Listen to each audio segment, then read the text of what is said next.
Hi, this is George Alger. Welcome to today's segment of Our Ventura TV. Today we're going to be speaking about changing your food to change your mood. And joining us to speak on that topic is Alexia Parks, who is an award-winning author and social impact entrepreneur. Welcome, Alexia. Good morning, George. I'm so excited that you invited me to an author interview. Very good. It is Now, about my very favorite topic, how you can use food to improve your mood. so let's chat about that. So how can you do that? Well, what most people don't realize is that they know the word microbiome. They've heard it, and if you ask anybody, they say, "Oh, I've heard about that. I know all about it," but most people don't. In America, I will say that most Americans have about 6% of high fiber in their diet.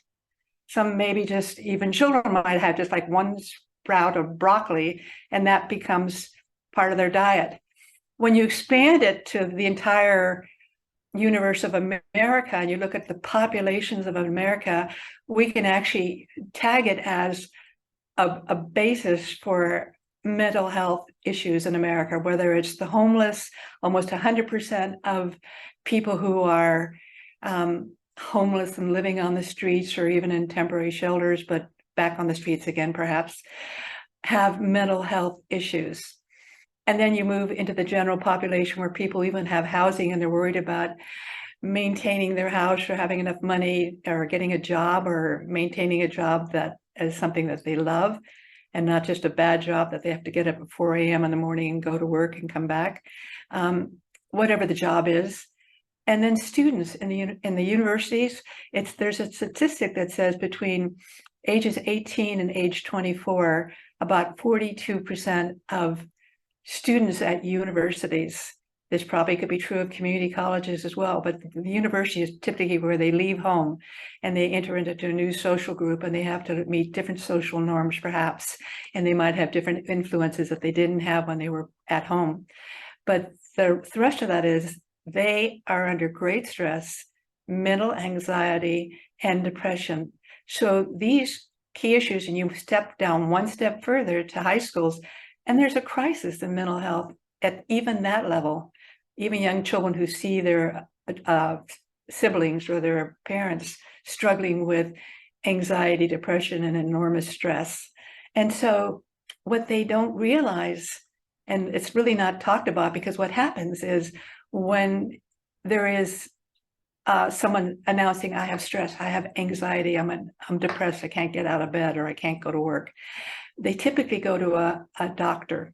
My writing and my excitement about what we do is all based on food. I'll tell you right off the bat, because people are probably going to say, what kind of food? And I'll jump to the chase on that. We created a meal plan that I write about it in the book, and it's called 23 Ingredients. And the meal planner is universal. You could be anywhere in the world.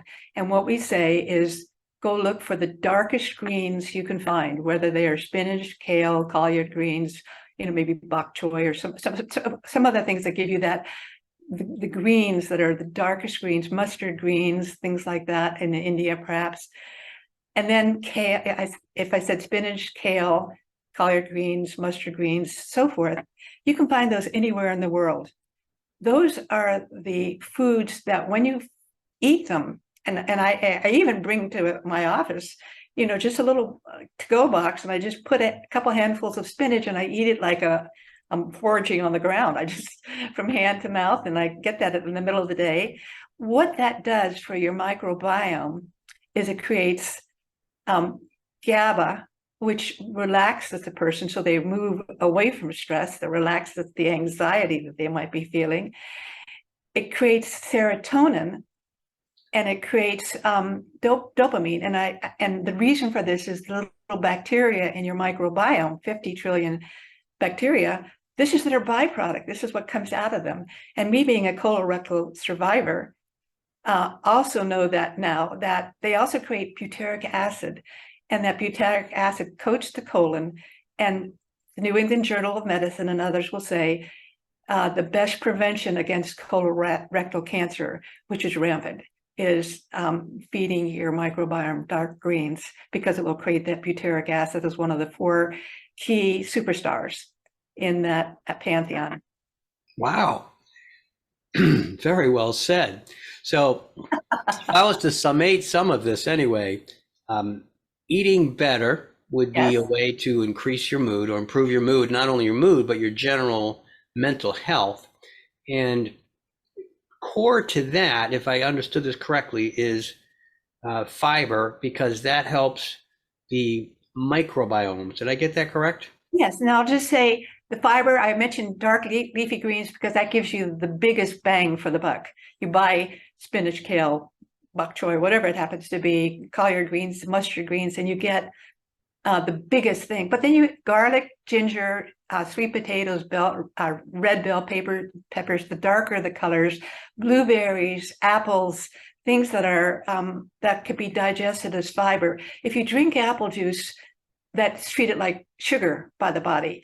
If you eat an apple, that feeds the microbiome. And out of these fibers that slowly convert to sugar, they slowly are digested by the microbiome. The only thing that that they don't do is, they don't eat anything but fiber. So if you eat a hamburger, it goes to you, George. The hamburger is again, most people do not know 95% of your bone is not calcium. 95% of your bone is protein. So you always eat protein first. We include this in my book because I cover so many aspects about food. The mental health is, to me, the critical part, because people don't know that they just had a nice meal, which was like a power bowl with salad on the bottom of all these different favorite veggies and fruits, and then put protein on top, and then fat like avocado or sour cream or something. They would be like me, and they would be smiling like you, because you can't miss. You can't help but feel happier. There's courses, there's Yale University and others have a gazillion people going and signing up for how to be happier. The truth is, it comes from within. It's inside of us. And it's I describe this in so many different ways in the book, simply because they just need to drill down and say, I didn't know that.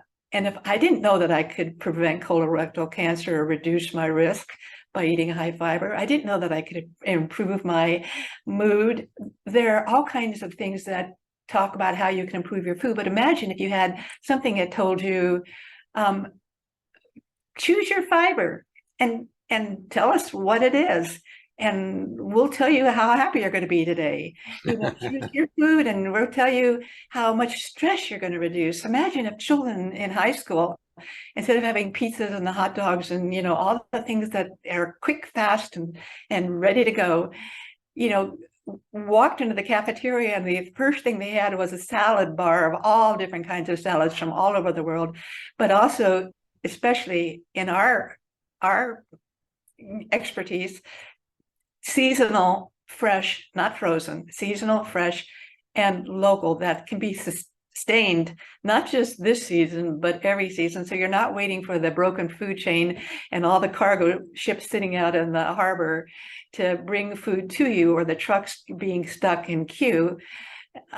You just look in your neighborhood, you look in your community, you look at the farmers, you look at who's growing what farmers market is providing what food, where can we go and even pick it ourselves, like fresh fruit, fresh veggies, pull right out the carrots right out of the ground. Imagine how exciting that it would be for children who need to see their parents or their siblings, older brothers and sisters, going and digging up a carrot that they've planted, and now they're putting it into their food. Well said. Well, Alexia, we're out of time, so we need to wrap up right now. So thank you very much for joining us to talk about this important topic. Thank you so much. You're welcome. This is George Alger signing off for this segment of Our Ventura TV. Until we meet again.